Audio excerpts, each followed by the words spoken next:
Hey guys, Mr. Ridgway here with our next lesson, and we're going to be finally diving into the Civil War. With that, go ahead, get the warm-up done, and then we're going to kind of take today's lesson piece by piece and really get into it. So our first objective here, again, if you're not familiar with the Civil War, is just to take a moment and to kind of familiarize ourselves with what are going to be the particular advantages for the North, and also then by extension its disadvantages, and also those for the South. So let's check those out first. I've got a site right here that I'd like you to utilize, and using some of your critical thinking, it's just going to give you some data. It's a really cool site called Civil War 150 that I kind of ripped some of the resources for that is now since closed. If you click right here, there's some things that you can check out and different topics that you can click around and go and examine. So if you look at these things, I'd like you to kind of extrapolate out some, again, advantages or disadvantages that they might have. Once you've done that, okay, and where you can write them down is right here. There's a chart that you can click on. You can just type them out. You really only need to do the top half of this chart, because if you think about it, like, you would just write the opposite diagonally for the other side, if that kind of makes sense. So once you do the again, your brainstorm of advantages for the North and the South, a really good idea would be to go ahead, pause the video now, get that done, and then you can check out my answers for it, which are right here. Okay. Now, this is something that, again, you may not get the answers that I have here right away just by looking at, that resource. You'll get some of them, but some of these you kind of gather as we continue to do the lesson today, and it might be a resource that you kind of return to. So let's talk about for the North what their advantages are. From the data you saw there, you can definitely see that the North has more population, and there is, simply put, more people in the North, and having more bodies to throw at a problem is always a good thing. They're also the North, again, using your background knowledge here, and also from data from the chart, you can tell it's more industrialized. It's got more railroads, it's got more material. It's also got a stronger economic power to it, and again, you can kind of look at that from some of the data. The other advantage that they mentioned there is that the North eventually will make use of African American soldiers towards the end of the war. Again, a whole nother reserve of troops that they could rely upon there. The thing they might not have mentioned, and we'll talk about this in more next lesson, is the naval power from the North. The South, simply put, has no navy. But anyways, let's get to the South. The South, a lot of these things are things that you will kind of gather as you go on throughout today's lesson. So, for example, the South, in a lot of ways, reminds me of kind of like the Americans in the American Revolution, and the reason why is because of the particular advantages that they have. Like, number one, they have home field advantage, right, which is, again, most of the war is going to happen in the South for reasons that we'll get to here in a second. Also, just like the Americans' Revolutionary War, they only need to tie to win. They don't have to invade the North and, destroy the White House. That's simply not required for them. And we'll get to why that is here in a second. Also, the South is certainly going to have better military leadership as the war goes on, and you'll see that throughout the rest of our lesson as well.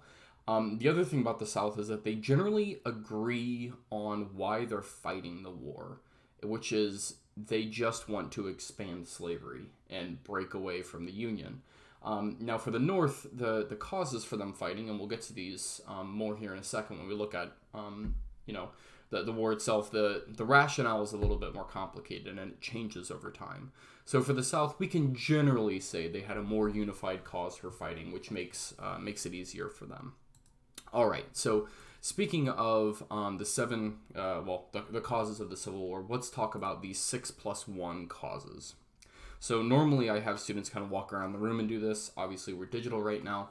So there is a reason why I call these the 6+1 causes, and that is there is, of course, one overlying cause more than anything else that causes the Civil War. So go ahead, click right here. Each letter of a cause, by the way, will end up being a letter in an anagram, and so you can see if you can figure that out. I'll let you see if you can get it by the end. So primarily, let's just get this off the table. most historians agree that slavery was the cause of the Civil War. Now, I think it's not just slavery, it's slavery plus some other things. Of course, historians disagree with this all over the place. But the contest over the territorial expansion of slavery, especially with Manifest Destiny, is going to be the event that's going to get the Civil War going. Now, as we've seen in lessons so far, and hopefully you saw this last lesson, the beliefs of the political parties are really starting to diverge in the United States. At first, we had the Free Soil Party, and again, I hope you saw there that Abraham Lincoln was a Free Soiler at first. And again, this is the kind of pre-Republican Party, if you will, and they are opposed to slavery not because they think it's wrong or because they think that blacks should be equal. No. They're opposed to it because they don't want to compete with slave labor. So again, the motto of the Free Soil Party was free labor, free soil, free men, or free soil, free labor, free men, rather. So they kind of are the NIMBY party, not in my backyard. We're okay with it, but we, again, not here, because I don't want to have to, as a white man, I don't want to have to compete with that labor. The Republican Party is a step beyond that. They inherently think that slavery is a moral wrong. They don't believe in racial equality, and again, most Americans at this time do not. But that is obviously the issue. Again, for the South, it wants to expand slavery. So again, we consider this to be the number one cause. And then there's 6 others that we should obviously discuss. So F. Okay, our first letter was S. Now F. Both the North and the South are paranoid. F is for fear about their current and future status in the Union. And this is, I think, something that we really underscore in a lot of American history, is the paranoia of Americans.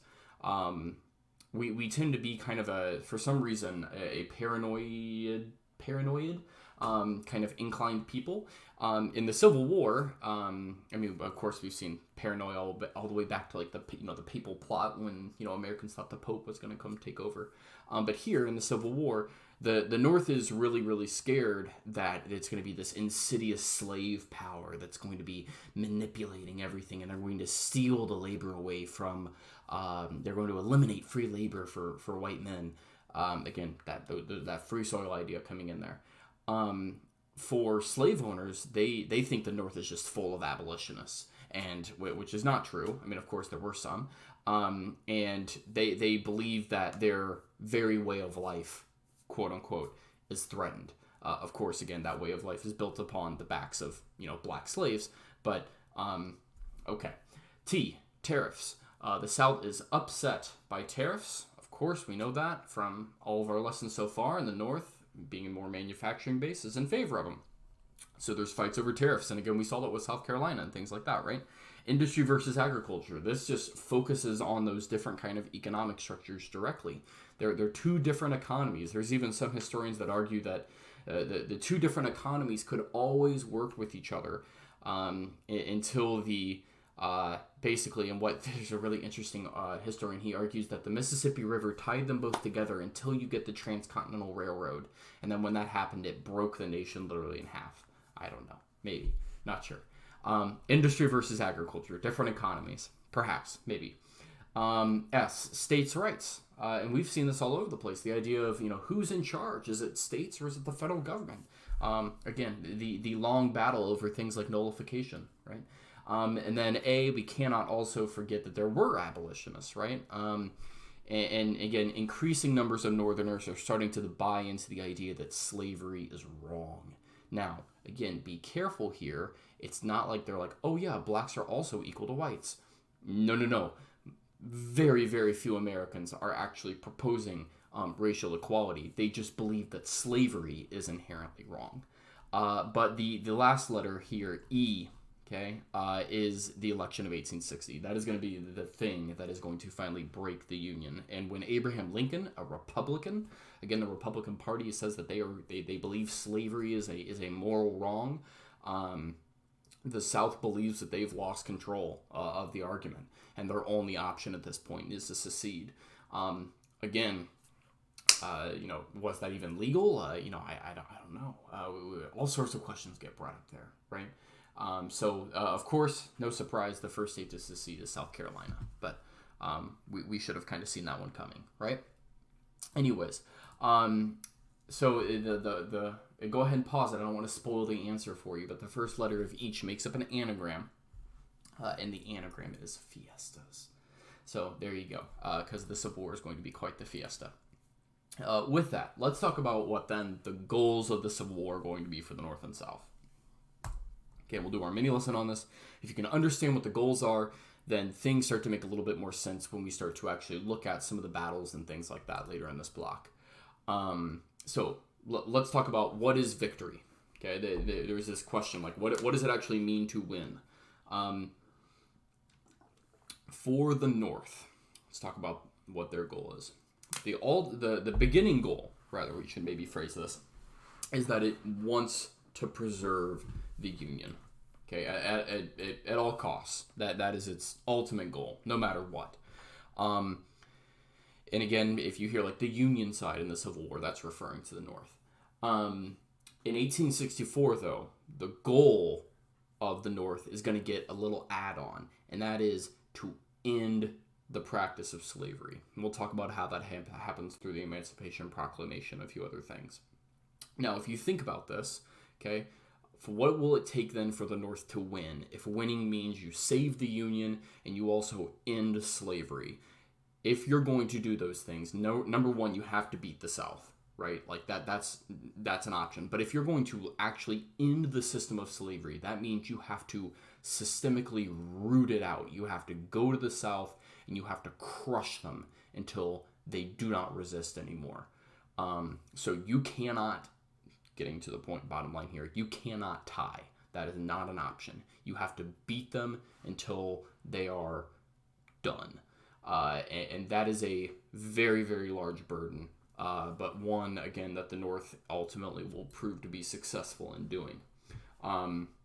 Let's talk about then for the South. Okay, for the South, their goal is much less of a burden. Okay, and the reason is because you could argue in some ways they've already accomplished it. They did secede from the Union, but now they have to preserve that. And all they have to do, okay, besides wanting to preserve their secession and expand slavery, is all they have to do is tie. That's it. Again, they're kind of like the Americans in the American Revolutionary War. They don't have to go and invade the North and destroy the White House and beat every Northerner. Like, no. They just, all they have to do is force the Union to sue for peace and make the war so bloody and costly that people don't want to fight it anymore. And especially for the South, because they were such a cotton producing, region of the country, if they can get, recognized by foreign nations, Britain especially, because it was so dependent on Southern cotton, that would be a major step forward for them.